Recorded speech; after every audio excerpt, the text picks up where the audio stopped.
Okay, I'm going to talk about ADHD. And I'm just going to share a few thoughts. And basically, those thoughts are based on logic and some degree of descriptive psychopathology. But for the most part, what I'm looking for is to expose the complexity and, as such, the limitations of this diagnosis. And for that purpose, we have to discuss the nature of what ADHD is. We have to review a few more concepts.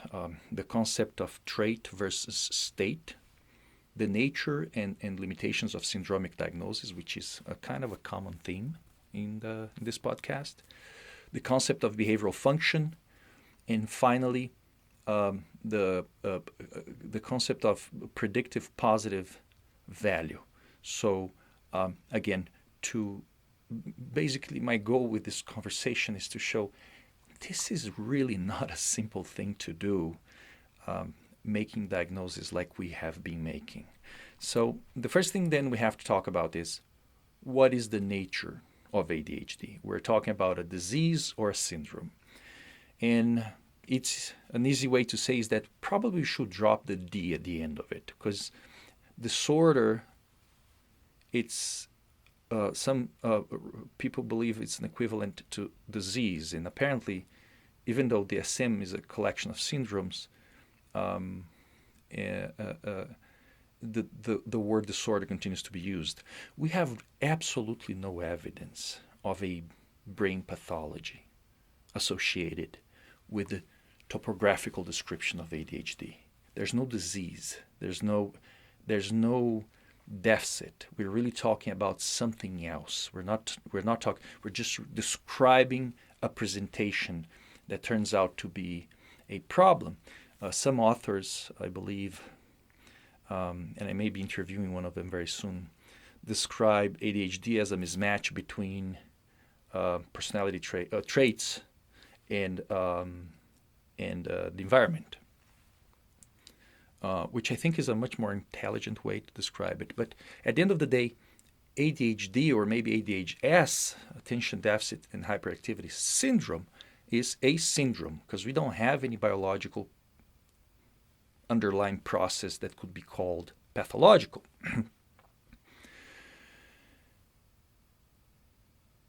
One may say, well, there's the brain changes and things like that. And we reviewed in the last episode that the underlying brain changes that are functional, that actually reflect the underlying processes of a given behavior, cannot be used as a biomarker or as a proof of a disease. So at the end of the day, it's a collection of signs and symptoms, and we call that a syndrome. Now, to understand the nature of ADHD, we have to discuss the difference between trait versus state. So to give an example, when we talk about trait, it necessarily involves comparison among individuals. So for example, you're going to say, oh, Johnny can actually sit and listen to his teacher without moving a lot for, say, 10 minutes. But Pete cannot. He does that for about 30 seconds to a minute, and that's too much for him. And they were born like that. Okay, so we're talking about a trait. Attention as a state, it's a very feeble thing. Even within the same individual, he will be able to attend to something for longer, depending on what it is, the context, depending on of his internal states. So, for example, why attention is so feeble. Depending what you have for lunch, your attention may be impaired in the afternoon. So in a sense, a trait is a comparison between individuals. You have as a trait the capacity to focus on something that is awfully boring for a long time. And as a state, at times you're going to be able to focus. At times you're not going to be able to focus. The same concept of trait and state, just to expand explanation, applies to virtually everything, like in our field. For example, mood. You can have someone who's naturally more cheerful, was born like that, as a temperament trait. and or naturally more down. And maybe that's what we refer to as dysthymia. The same happens with state for when it comes to mood. You can have state variations in your mood within the same individual. You can be in a good mood in the morning and in a bad mood in the afternoon. And we're going to refer to that to state. Anxiety attends to the same set of, let's say, parameters. Someone may be naturally more anxious than his peers, and we know that majority of people that meet criteria for generalized anxiety disorder in adulthood were actually pretty anxious kids. And then we have anxiety as a state. So trait, that's how you're born. You have it as a sort of a personal characteristic when compared to other individuals. And then you have state, which are the variations of anxiety or attention or mood, for example, within the same individual across time. So you can be super relaxed in the morning and very anxious in the afternoon. You could be fine Friday until you get this email from your boss saying, we have a meeting Monday, and then you spend the whole weekend anxious. Comes Monday, the meeting was nothing negative for you, and now you're relaxed. So those are the fluctuations of this state that we're referring as anxiety. And the same happens with attention. We have trait and we have state.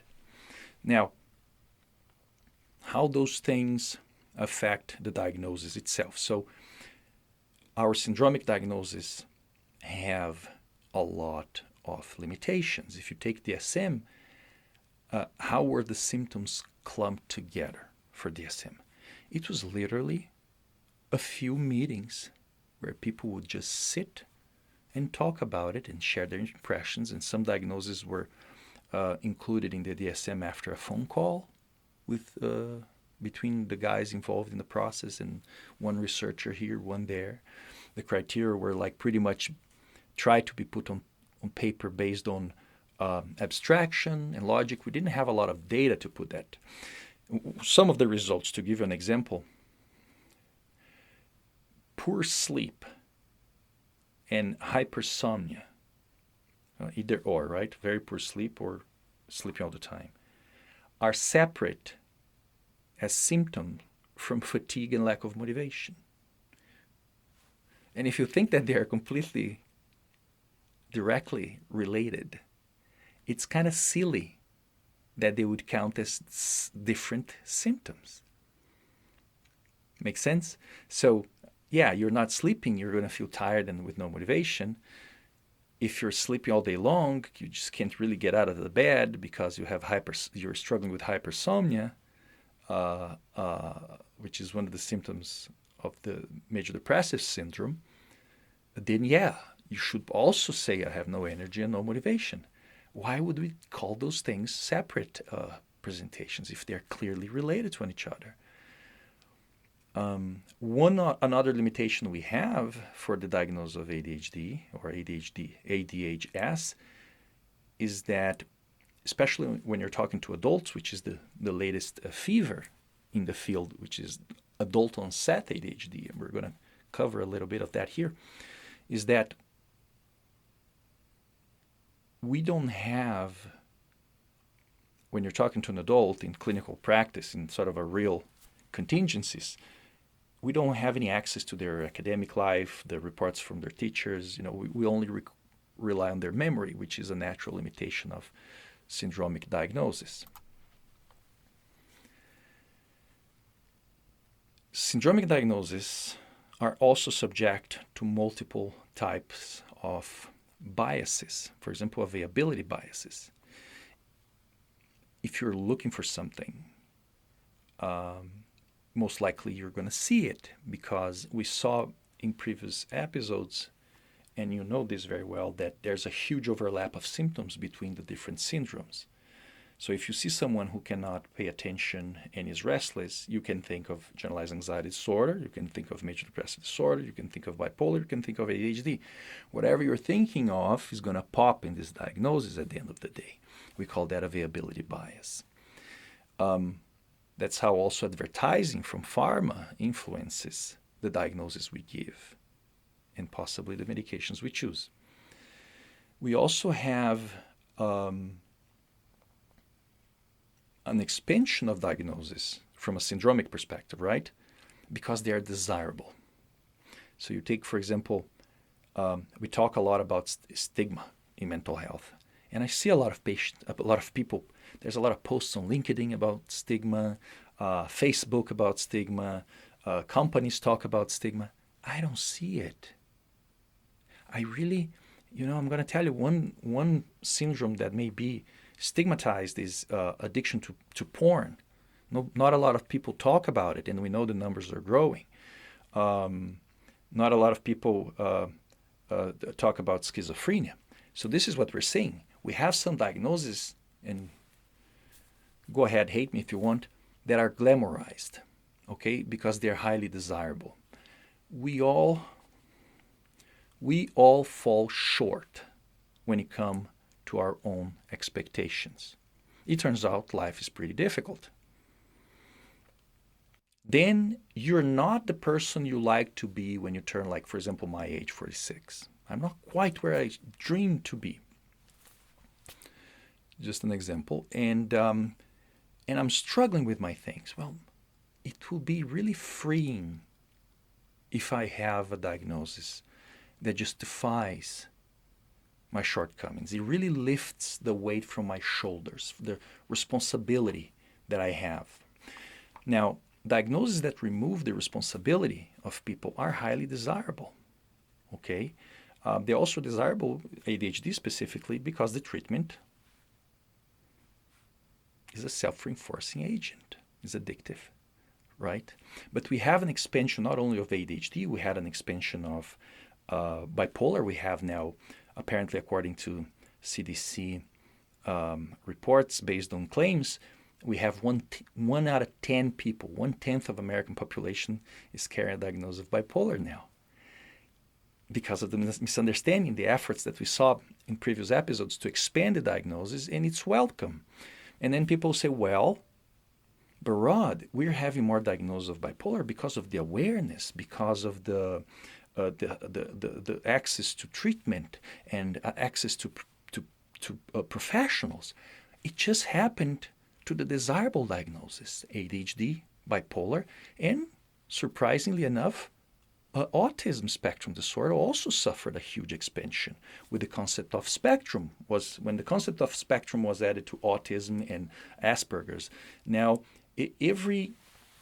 before we had weird people, now everybody can meet diagnosis for autism, which justifies, especially for kids, using patented medications, until very recently at least patented, because every kid may have behavioral difficulties at times. Now, you cannot just give drugs to kids just because of behavioral difficulties. You need a diagnosis. Once you have a diagnosis, now every behavioral difficulty becomes associated with that diagnosis. We don't compare anymore with everybody else to say, wait, this kid is just like freaking fine and is just losing it. That kid, it's a bit off, like there's some weirdness about it and about him, and now he has a diagnosis. But if he throws a tantrum now, is a good reason to give him a drug.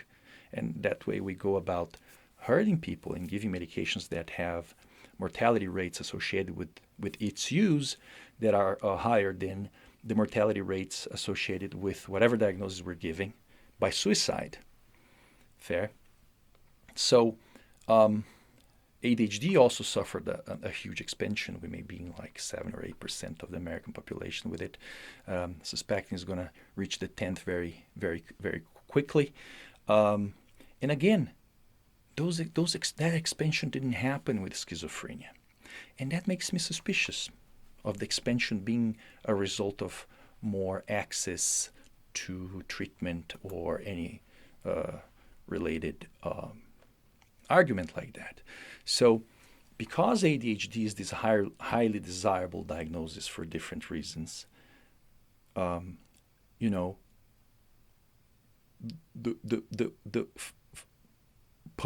publicity campaign, the advertisement campaign that was made over this diagnosis did very well. And we have a bunch of papers now. We have about 3 big papers claiming that there is such a thing as adult onset ADHD, and I'm not seeing a lot of questioning of it. Not a lot of questioning of it. So the next topic we have to cover is the concept of function. So back in 50-somethings, 56, Skinner wrote about behavioral function, meaning if you throw a rock or if you throw a log in the water in a river to see the splash, and let's say the splash is what's reinforcing your behavior of throwing it, then we're going to say that throwing the rock or throwing the piece of wood have the same function. If you put your hand in a hot surface and you pull it like this, or if you put it underneath a hot surface and you have to pull down like this, functionally, meaning avoiding the harm, they are functionally equivalent, those two behaviors. So basically, we have behaviors that have a different topography. You can shoot at an intruder in your house, or you can yell, "I'm calling 911." And those things are functionally equivalent, because what would reinforce that behavior is that the intruder is going to leave your house. And topographically, they're very different. So the ADHD criteria consists, which was an interesting thing, of observable behaviors reflecting two main categories: inattention and hyperactivity, impulsivity. Right? So there's a description of a bunch of behaviors that a kid would have that are, a lot of them are just like the same, like can't focus. And that's what they all are. You can't focus. You're focusing less than the environment would expect from you or compared to your peers. And the same for the level of activity, physical activity. It used to be called hyperkinetic syndrome. ADHS used to be called hyperkinetic syndromes. But you have a bunch of descriptions of behaviors, and if you have a given number, then you're satisfied in two different settings, right? But all those behaviors mean exactly the same thing from a functional perspective. They mean this guy is struggling to sit still, and like it needs to be moving somehow, and he also cannot focus. They're all the freaking same thing. In other words, what I'm trying to say is that ADHD has two criteria: inattention and hyperactivity. The way the inattention is manifesting itself, it's irrelevant. The same for the hyperactivity. Because you change the context, he has to present the same. He's going to present some sort of because it's a trait, he's going to present an equivalent behavior in that different setting. So waiting in line. Well, there's no freaking lines. How do you count that? Well, there's something that he has to wait for. I don't know. So we're talking about function. We're talking about behavioral function here. And if you realize that all those behaviors described in the criteria are all they all are functionally equivalent, really ADHD has two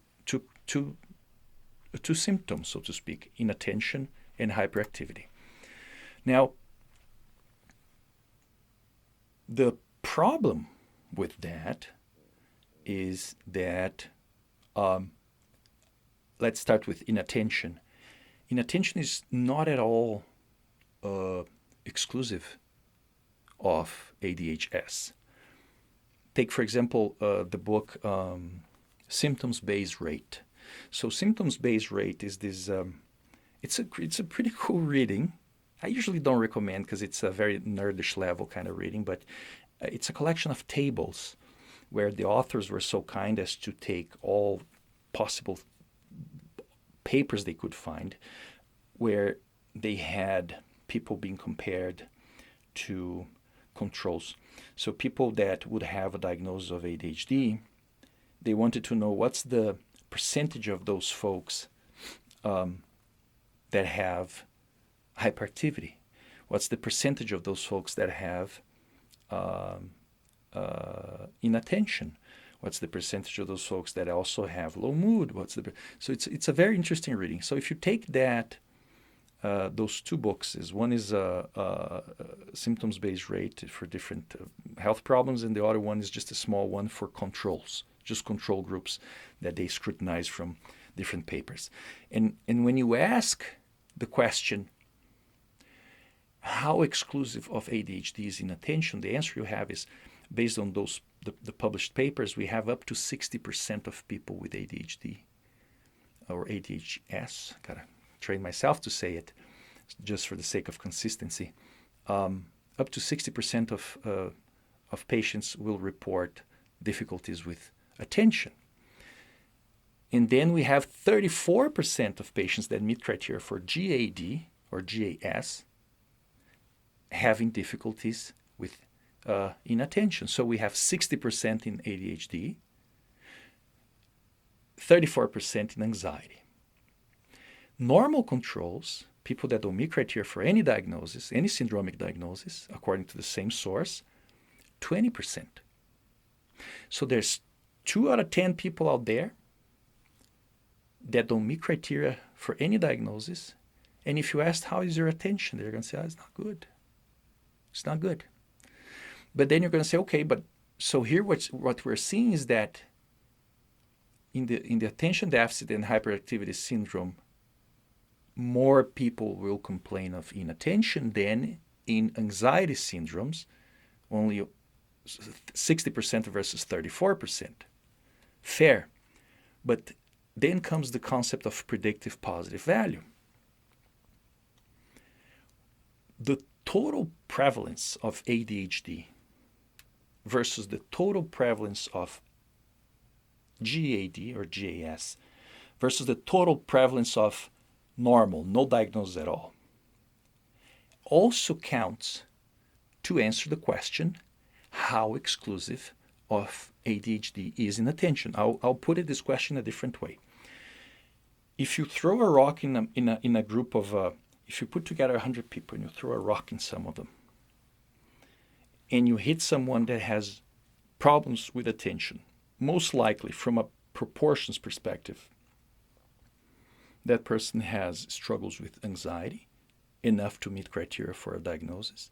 That person has struggles with attention and restlessness or psychomotor agitation, enough to meet a diagnosis of ADHS, or that person doesn't meet criteria for anything and just struggles with attention difficulties. And the answer is, most likely you're going to hit the rock in a person that doesn't meet criteria for anything. When it comes to, so predictive positive value, given inattention or difficulties with attention, what's the likelihood that that person meets criteria for ADHD? It's very small, because 20% of everyone out there also do. In addition to that, 30% of people with anxiety syndromes also do, and we also know that people with major depressive symptoms also do, and the small percentage we know, that's why I have this podcast, so I get to see you guys are out there when I see the followers in the YouTube. That's what keeps me going, that I'm not alone. We know that bipolar is a 2% prevalence disorder or syndrome.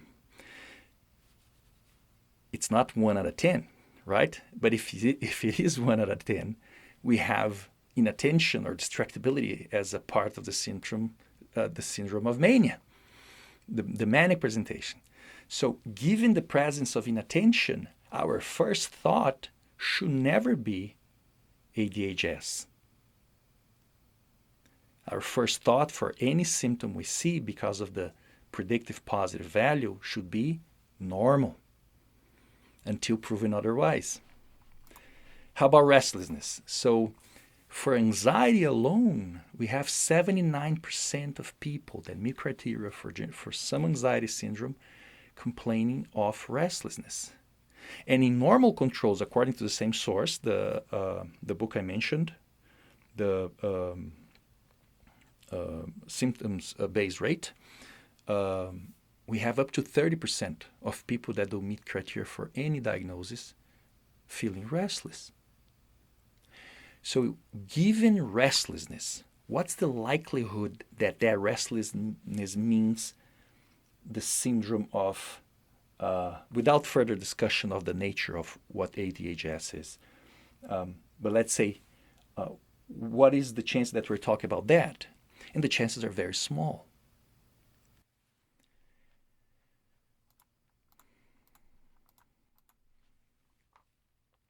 We also have major depressive disorder that have impaired attention as a syndrome, as I mentioned, as a symptom. So it's between quote marks from DSM is diminished ability to think or concentrate. We have distractibility in bipolar and difficulty concentrating in generalized anxiety syndrome. And what other syndromes have restlessness as a symptom? Major depressive syndrome has psychomotor agitation, which is, last time I checked on the dictionary, the same thing as restlessness. Bipolar, psychomotor agitation as well. And generalized anxiety syndrome, restlessness as well. So that is the concept of predictive positive value of a symptom. Given the presence of this, what's the likelihood of that? Now, not surprisingly, when you realize all these limitations of syndromic diagnosis, and we have covered that before, but not surprisingly, our inter-rater reliability, for our psychiatric diagnosis is below acceptable, except for dementias. The dementias are diseases. We already know that. We have found it. And surprisingly, we know what presentations are fairly consistent with the underlying disease. And guess what? The inter-rater reliability is higher. What does it mean? What does it mean to say inter-rater reliability? Here's a simple explanation. You take 10 patients that we know meet criteria for a given diagnosis, and we know them for a while, and we give them to two different providers to interview them for one time and come up with a diagnosis. How many times those two providers will agree on the right diagnosis? That's what we call the kappa. What is coefficient? Or inter-rater reliability. How many times they will agree. And the numbers are very small, man. The numbers are very low. It's like 3 or 4 times kind of thing out of the 10. Why? Because let's picture here, someone from a pharma company comes to my clinic during lunchtime, and she says, hey, did you know I have this material here. It says that ADHD is the leading cause of God knows what in academic achievement, and terrible thing. And I have this new treatment here, and we have this way that if it's too expensive, the copay, we can actually help the patient, and you can help your patients, blah, blah, blah. And I say, I don't want to talk to you, right? I don't talk to pharmaceutical company folks. I'm nothing against them. Good people trying to put bread on the table. Not my thing, but they told me about ADHD, and then we already know from a research perspective that will influence my likelihood of seeing ADHD. If we have a groups after presenting this thing, maybe presenting this recording here, I go to work tomorrow, and maybe I'm more likely to see ADHD. Or if you read a text about ADHD. But if I did read something about generalized anxiety disorder, let's say I like Freud a lot, and Germans have higher rates of generalized anxiety disorder in their country. They're talking about anxiety for more than 100 years. Angst, whatever they called before, I can become more prone to see generalized anxiety disorder. Looking to the same presentation. I'm seeing restlessness and inattention. And okay, are you anxious too? Oh yeah, I'm anxious. Well, who isn't? Right? And so that is one of the biases. And that's why we have to know these complications. We have to know these limitations. Otherwise, we could as much as attribute 3 or 4 diagnoses to every patient we see because of the overlap of symptoms. Now, when we look to adult ADHD, which is the latest fever, and you look to the data, on how the data was collected to justify that there is such a thing. I only have common sense to refute. I read the studies and I saw the way the diagnoses were made. They were made with inventories of symptoms. Just train someone, goes to people's houses and asks questions. You have difficulty with this. And what I see frequently in my clinic are people that have never had any problem that would justify a diagnosis and harmful treatments, reach a point in their lives where they start having those problems. So, for example, someone had good grades, left school, once finished high school, and started working, and quickly by 21, 22 was a manager of a department store. From there went to another department store, also very successful. From there goes to a different field where this person is assistant manager. And this is a amalgamation of hundreds of cases. And in this new field, finally gets promoted to manager and finds itself unable to perform properly. And comes and says, I must have ADHD. I Googled, right? I can't focus. And people lose the objectivity about it. So then you have to say, well, can we please compare your first 2 gigs with this one now? Which one was more demanding? Or you have adults that now have a job. Honestly, let's just say for what it is. Who can focus once you have an 8-hour job, an academic career that is parallel to it at times, and maybe kids and homework to do for them at home, plus taking care of the house? Who can focus? Who can get a book and read? Who can prepare for boards? Honestly, what adult can really sit and say, I can focus like I used to? It just sounds to me that folks are being exploited. I don't want to go for the morals of it. So if you're diagnosing ADHD in adults, so far there's no adult onset ADHD on DSM. Bad news is a matter of time. Why? Because 78% of the task force of DSM that covers the ADHD criteria do have financial ties with pharma. So it's a matter of time until adult onset is added to DSM. But as of right now, it is not. So what are we talking about? We're talking about symptoms that are present before 12 years old that are present as a trait. Because if you remember, we do want to know if that presentation is stemming from trauma. We may not have ways to know it. We still want to help the kid to do well in school. Fair game. But we want to know if that kid is now having behavioral issues and inattention and restlessness because his uncle is touching him funny. We want to know that. We frequently cannot. But we want to know because we like to believe those are different things. Oh, but there's some research that said that trauma induces the same, and I mentioned that before, the same changes in the brain. Freaking changes in the brain, man. Give me a break. So the first test to establish, the first test to accomplish when you're seeing an adult claiming to have ADHD is, were the symptoms present before 12 years old? Was that struggle a trait already present then? Of course, you also want to rule out. Your chances of ruling out PTSD in adults are higher because kids are very shush about it. They get hurt and they only disclose this thing. And if you have any experience in clinical work, you know that. They said the number of times if you do an interview in a specific way, in a specific sequence, the number of times you're going to hear people tell you, I never told this to anyone. I was molested. Something bad happened to me when I was 7. Around 8, I was diagnosed with ADHD. It happens a lot. So the other difficulty you have when you're diagnosing ADHD in adults is you gotta ask the questions about childhood in a very smooth way, because ADHD is a very desirable diagnosis. And a lot of patients, unfortunately, if they know that's what you're screening for,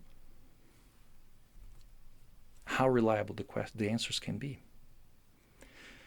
I'm not saying anything bad about the patients. I'm saying is that people are looking for a fix. People are desperately looking for a good excuse for their shortcomings. I am. I absolutely am. If I find something tomorrow, I feel awfully tempted to embrace it. We have to be mindful of it. We have to be mindful that we're talking to human beings. We have to be careful because we're trying, first of all, not to hurt them.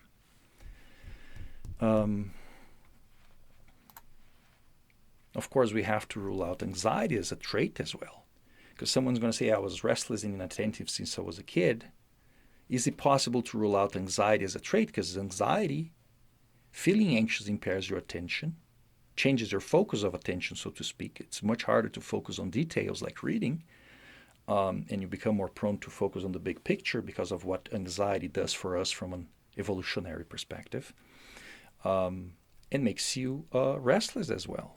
Because if you're anxious, means there's danger, and you're not supposed to sit still in face of danger, again, from an evolutionary perspective.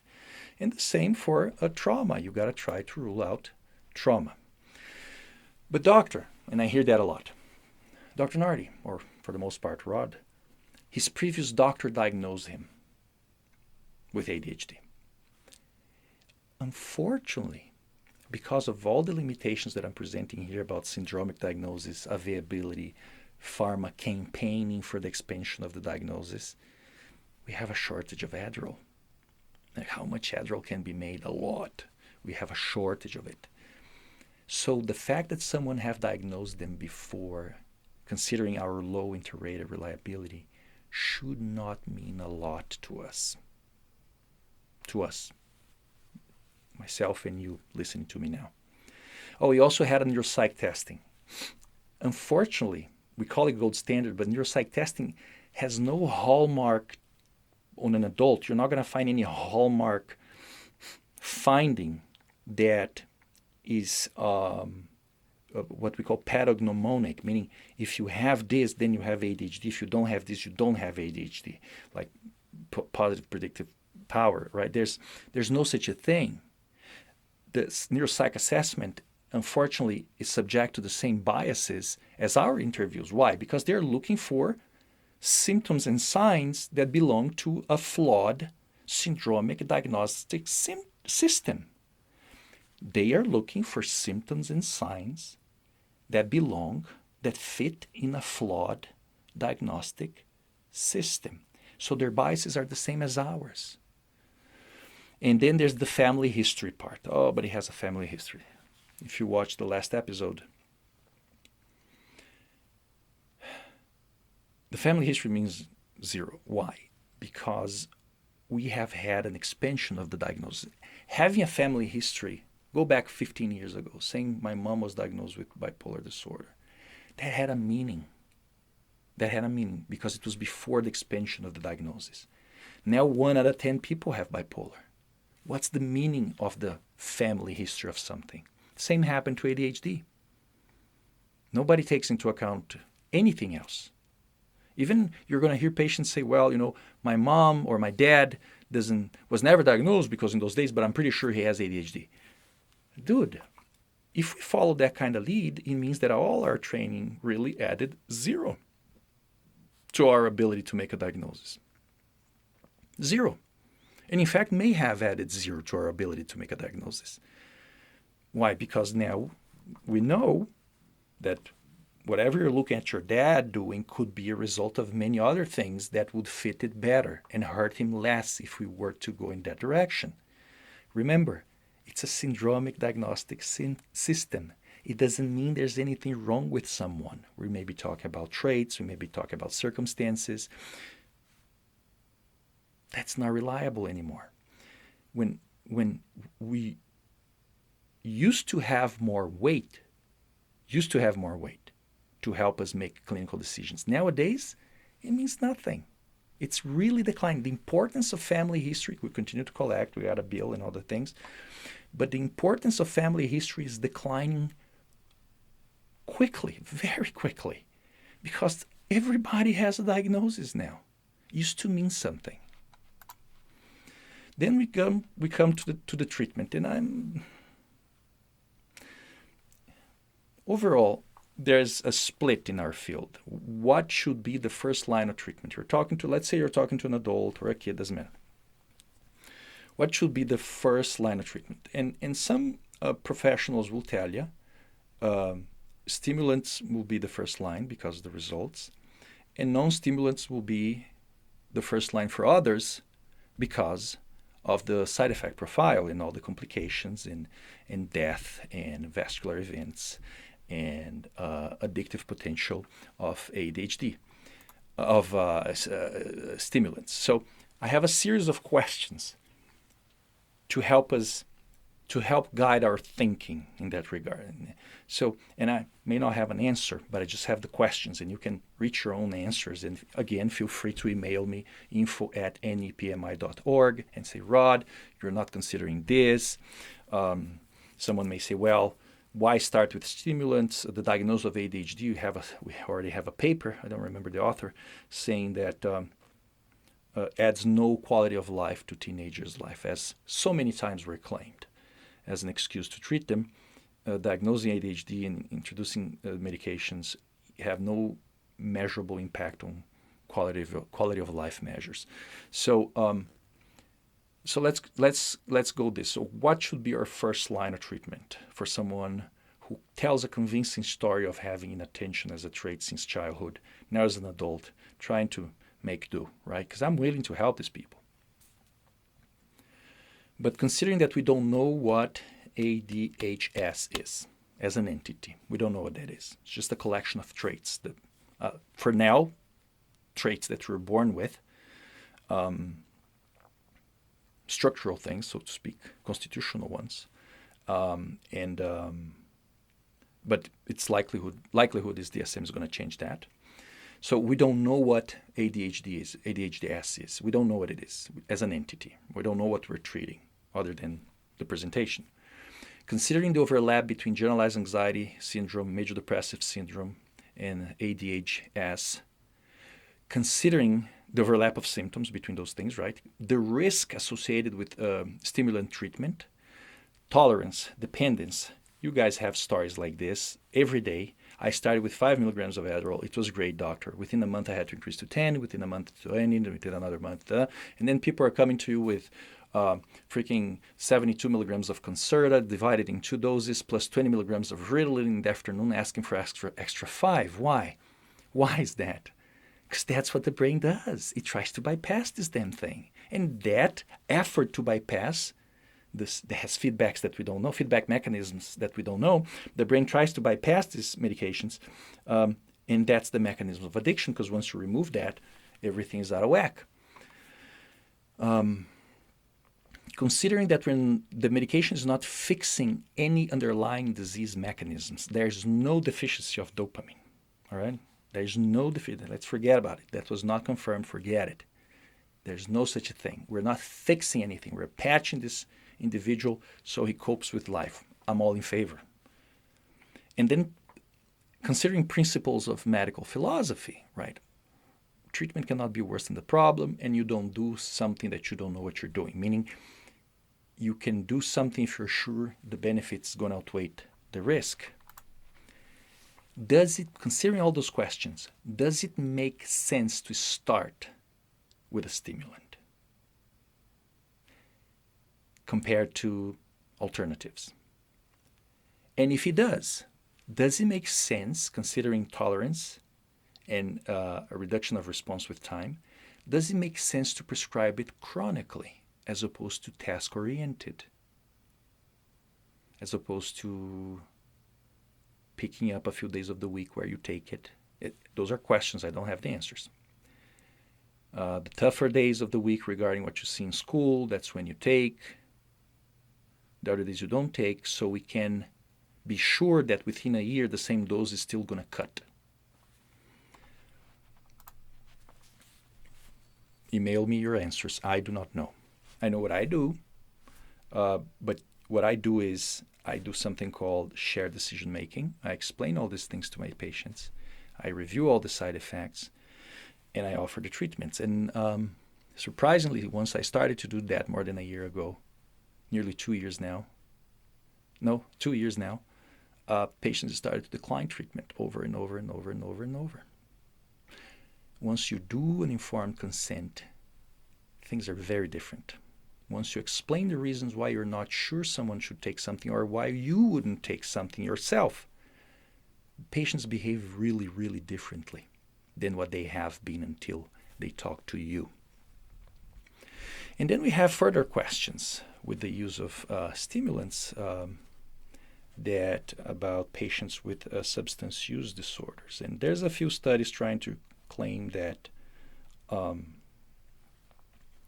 we should be treating those patients with the first line of treatment because it reduces criminality. And that also raises other questions, one of them being, what is our role? Reduce criminality. The second question is, does it improve the sobriety? And we know it doesn't. It doesn't. Don't forget it. Prescribing ADHD medication for someone who struggles with addiction will not significantly reduce the number of relapses. No proof so far of that. And also doesn't work as a replacement therapy like methadone or Suboxone, which kind of the impact is also very modest. But it doesn't do it. At the same time that you're actually giving to your patient a medication that has street value. So crimes like larceny, breaking and entering, robbery should or could drop because of that? Maybe. It's a question. I don't know. And that's about the size of my concerns for ADHD and the fact that we are expanding a diagnosis that we don't know what it is. And above all, we don't have the diagnosis at this point of adult ADHD, adult onset ADHD. That's the important part. Adult onset ADHD, we can entertain the persistence of those traits into adulthood. But the adult onset ADHD, I don't believe it's under DSM approval as of right now. Nevertheless, if you go to Medscape or things like that, you're going to find how to treat adult onset ADHD. And that's concerning. But it's probably a matter of time. Please email me or write in the comments your thoughts. Of course, this podcast is on Spotify, Apple, and also on YouTube. So you don't have a field for comments on Spotify. Feel free to comment on YouTube or email me at info@nepmi.org. Emails are always very welcome. I learn a lot from my pen pals. And thank you for listening.